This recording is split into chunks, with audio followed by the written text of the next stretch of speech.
Hello there and welcome to another crypto review. My name is Riley and today we're going to be taking a look at a cryptocurrency which has been getting a hell of a lot of attention from all around the community, and that is Cardano. So as you know, with all my cryptocurrency reviews, if you haven't watched any of my videos, I'm going to put each of these headings down in the description box below with a timestamp next to them so that you can go to that part of the video if you just want to see a specific portion of it. So I'll just let you look at those just quickly. I won't go through them just to save time. And without further ado, let's just get straight into it, shall we?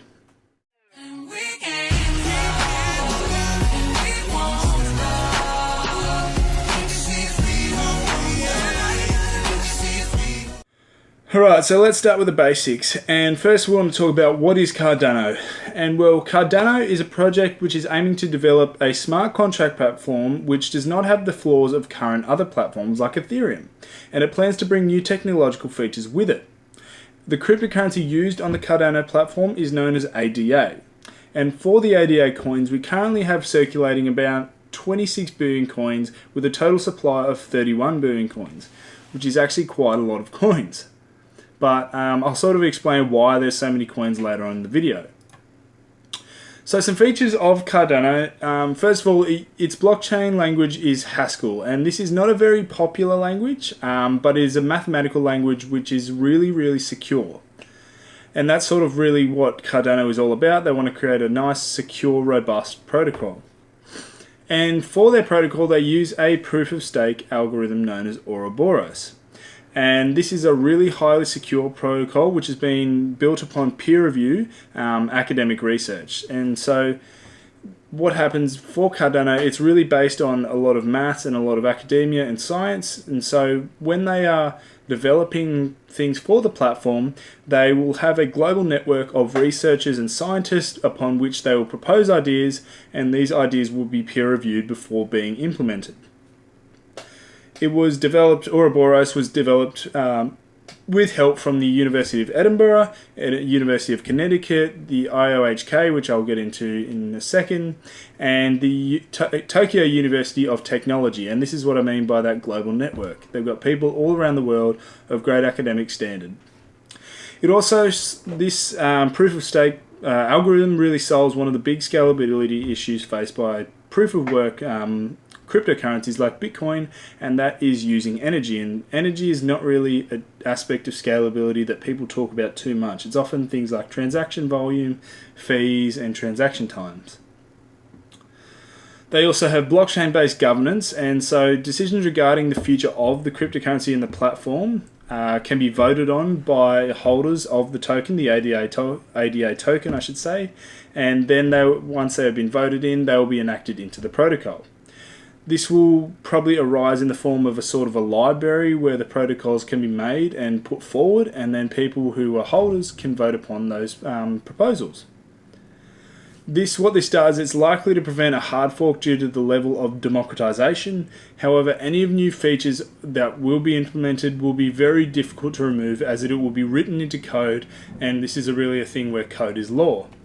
Also, the framework needs to be put in place to ensure that trolling is not an issue in the community in terms of voting, and that the community can be trusted when making decisions about the platform. So now I want to talk about a bit more of the technical side of Cardano. And first I want to talk about the couple of layers of Cardano. See, it uses two layers, and the first layer is the Cardano settlement layer, or the CSL. And this is basically all code relating to accounting and payments. So like your token metrics, balances, and transaction things, all to do with the ADA token. And then the second layer is the Cardano control layer. And this is basically where all the smart contract functions exist, as well as regulatory features like digital identity. And if you saw my Neo video, you'll know what a digital identity is.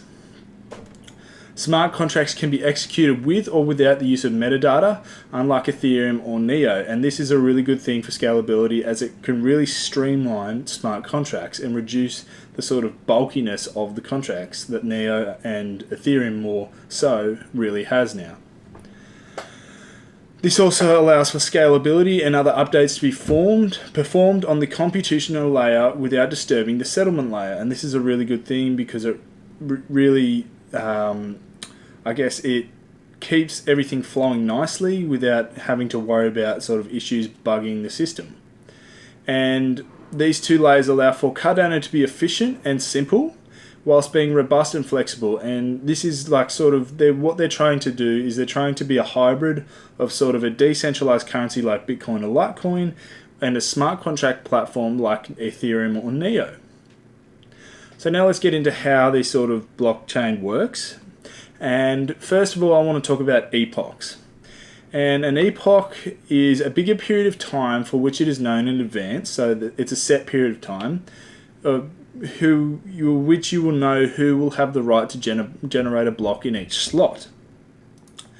And what is a slot? Well, within epochs are little slots. And slots are basically the blocks created by something called slot leaders.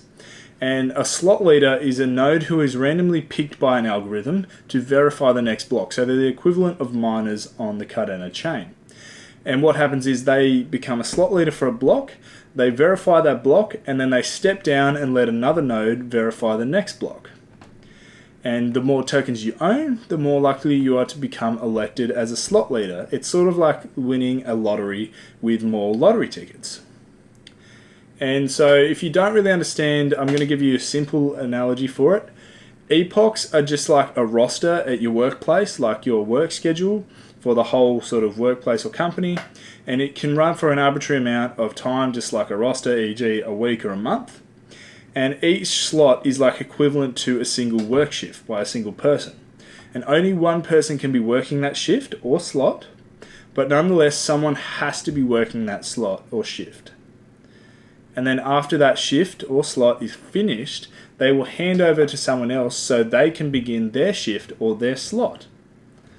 All the fees from the epoch are collected into a big fee pool and then redistributed after this epoch has occurred to all the slot leaders. Next thing, all the current nodes are currently owned by Cardano and they are fully centralized at the moment. However, staking features will be implemented sometime in Q2 of 2018 or Q2 of this year. They also have something called the treasury, which basically 25% of each block reward is placed into a treasury, and this is a decentralized treasury where it can only be accessed through a voting system. And this is going to be used for things like funding research projects and development comps for Cardano like in the future. And what this does, it's really cool because it solves the problem of how competing blockchains will support themselves after the parent companies are gone. For example, the big question for Ethereum is what happens to it after Vitalik Buterin goes and the Ethereum Foundation sort of fizzles out. So that's a cool thing to sort of think of, which I don't think people really think of just yet, but at some stage people will have to sort of take that into account. So why is it useful? And the first reason is peer review. And I said before, it's peer reviewed. All the technology before being implemented is peer reviewed by a lot of researchers and scientists all over the world to ensure that it is a gold standard technology and product while also building a high secure code. And this is very important, as we've seen a lot of very destructive hacks in things like the DAO and the Parity Wallet hack more recently. It is also very, very scalable. And first off, it uses a proof of stake algorithm, I should say, to deliver a lot lower energy consumption. It has a dual layer platform, which enables it to be more streamlined and allows the two layers to work independently of each other. And also, something that's really cool, there's a video that Charles Hoskinson, the one of the leaders of Cardano, did, where he explains how slot leaders can manage blocks on multiple chains, and multiple epochs can be run simultaneously, which is really cool. Both of these enable a blockchain that can support scaling solutions like sidechains, which is having different other chains which are all interconnected, and sharding, which is basically chunking up the blockchain into little parts to reduce the workload. And if you want to see that video that Charles Hoskinson did, explaining more about how this works, I'll put it down in the description box below so you can go check it out. I really do recommend it because it's a really good video. So the team in the community behind Cardano, and they've got quite a big sort of team behind it because they have three main foundations. And the first off is the Cardano Foundation, and this is the non-for-profit organisation which promotes Cardano, provides blockchain education, and works with the governments on sort of implementing this. And this is a big thing because the Cardano Foundation is trying to also move into that RegTech area. Input Output Hong Kong, and this is IOHK, the people that I mentioned before. This is an engineering company that develops blockchain solutions led by Charles Hoskinson and Jeremy Wood. And both of these guys, Charles Hoskinson was the former CEO of Ethereum, and Jeremy Wood is a former executive assistant of Ethereum as well. Charles Hoskinson is also very respected in the community because of what he's done with Ethereum, and he's also worked on a lot with building BitShares, which is another big cryptocurrency. And the third part of the team is Emergo, and this is a Japanese company which aids businesses in integrating blockchain technology. And they connect businesses with the Cardano blockchain, and this is a big thing because this is basically I guess how you get people to use. You need utilization to promote the blockchain, and utilization really helps with mass adoption, obviously, because you need people to use it in the early stages to promote it and show that it's good and show that it works. And all three of these, basically, if you look at them and what they do, they're sort of three different companies and foundations that work together to create a synergistic, I guess, team. And the community for Cardano, they have recently a really rapidly growing community, especially for a new cryptocurrency. On Twitter, they currently have about 65,000 Twitter followers. Charles Hoskinson, one of the leaders, has 40.5k followers on his Twitter as well, his personal account.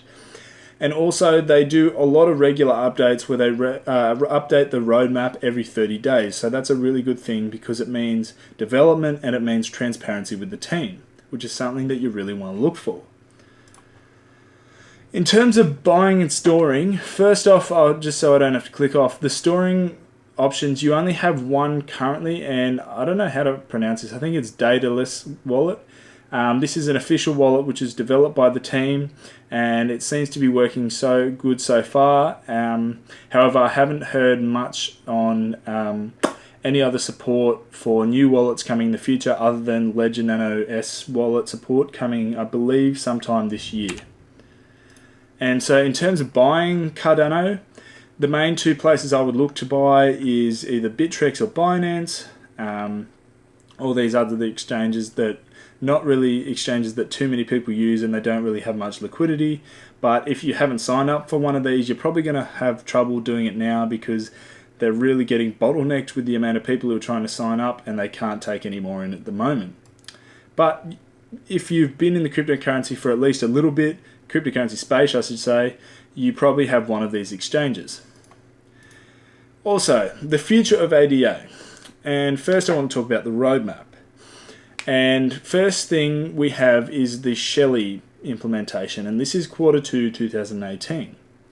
And first, this is quite a lot of things. This is sort of the, I guess you'd say, the groundwork for the Cardano blockchain, because this is where they're going to be implementing the proof of stake.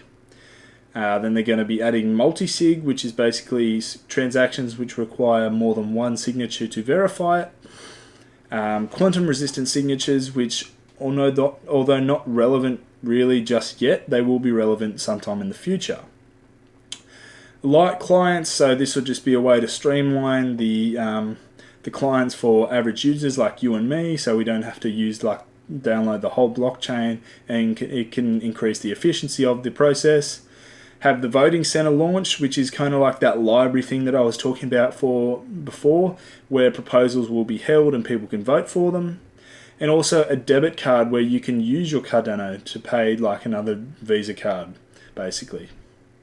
And then there's the next place, or the next section of the roadmap is, I think it's Goijin or something like that. And I think it's coming sometime in 2018, probably the next half of 2018, where they're looking to implement sidechains and then deploy their virtual machine with sidechain and smart contract implementation into the actual main blockchain.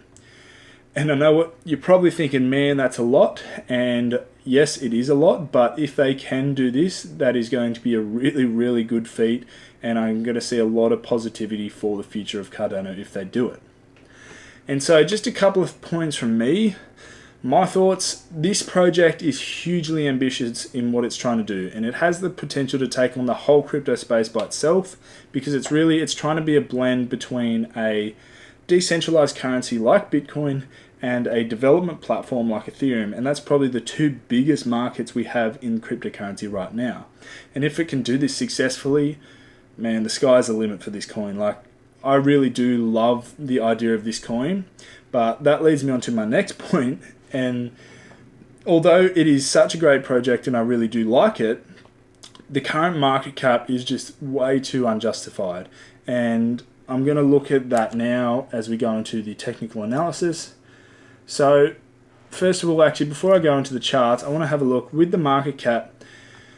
I want to talk about a couple of things. We can see here that Cardano is currently at a $25 billion market cap. And this is for a cryptocurrency that's been around for only a couple of months. Right?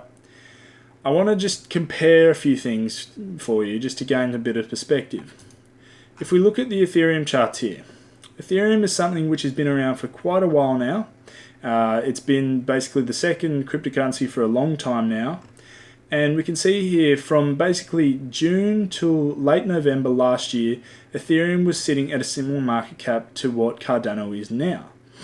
And although you can argue that the cryptocurrency market as a whole has grown a lot since then, it's not justified because Cardano is just an idea still. And like I said, I do love the idea, but the key word is an idea. It's just an idea still. It does not have a platform. It does not have any products being worked on it.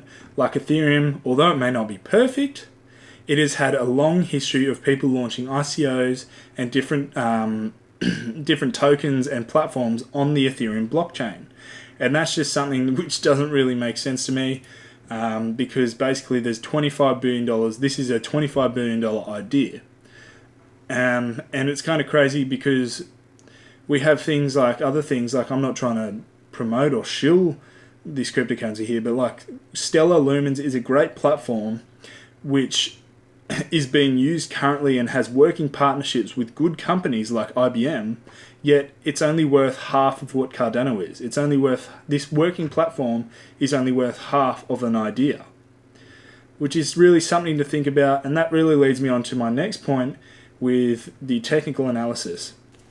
And as we can see here, we've just had this absolutely huge run up. We've gone basically, 30x over the last over the past month, basically, the past 6 weeks, we've gone up 30x. Like, that's crazy, especially for a market cap this high.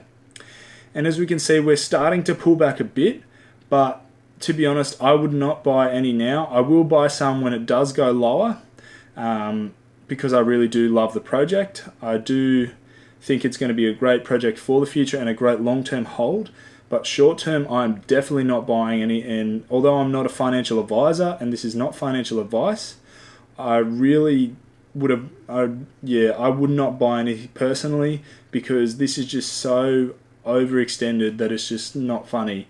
Even if it does go up a little more from here, and it shoots up to maybe like 10,000 Satoshis, you got to think about the fact that the bigger it is, the harder it's going to fall. And like everyone on the cryptocurrency space on YouTube and around the community tries to tell people, buy low, sell high. It's an easy thing in theory, but not a lot of people do it because they get caught up in FOMO. And I do think that this will go down. Why? Because I think over the next few weeks to months, I think we're going to have a shift in the transfer of value and wealth from the cryptocurrency market. We might have a full market pullback, which I do think we will probably hit around the $1 trillion mark.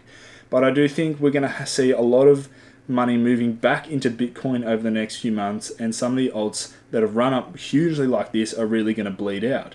So yeah, that's basically my 2 cents on it. I wouldn't buy any now, but I would look to get it around once it really starts to pull back around these safer levels around here. With that said, I'm going to wrap up this video here. If you liked this video or found it helpful, please leave a like and a comment below, and comment on another cryptocurrency that you would like to see me review in the future. Make sure to hit that subscribe button if you haven't already, because I will be bringing out future videos in the near future as well. I'll catch you later.